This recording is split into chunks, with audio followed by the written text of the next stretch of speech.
Hello, in today's video, I'll show you how to connect Figma and Canva to Claude Cowork.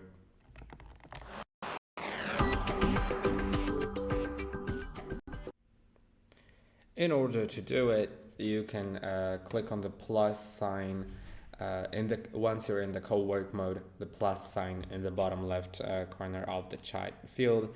Then you can find connectors, add connector, browse connectors, and then you will be able to search for a connector like Canva or Figma. Actually, Canva is, as you can see, already shown here on the suggested list. So let's click on the plus. Now what it'll do is it'll open a window in my browser in order to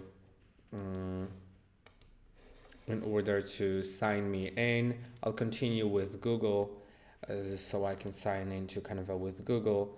Now let's click on continue. And now it asks me about the permissions and stuff like that.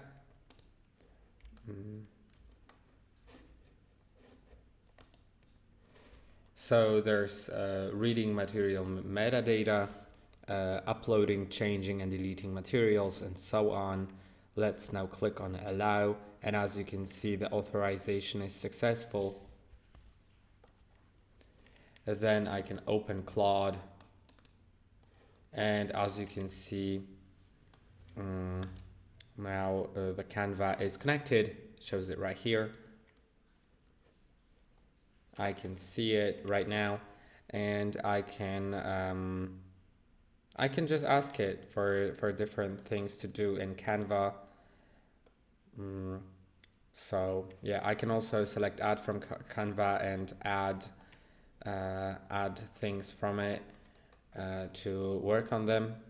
Now to connect a Figma, you should click on plus, also connectors, add a connector, browse connectors, and then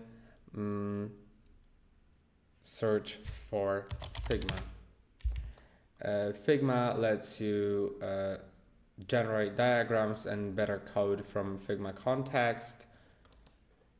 So that is the thing here. You can see some examples, of course, and also by clicking on connect, you will be able to sign into your Figma account in order to connect it. I hope that this video was helpful. Don't forget to like and subscribe, and I'll see you in the next one.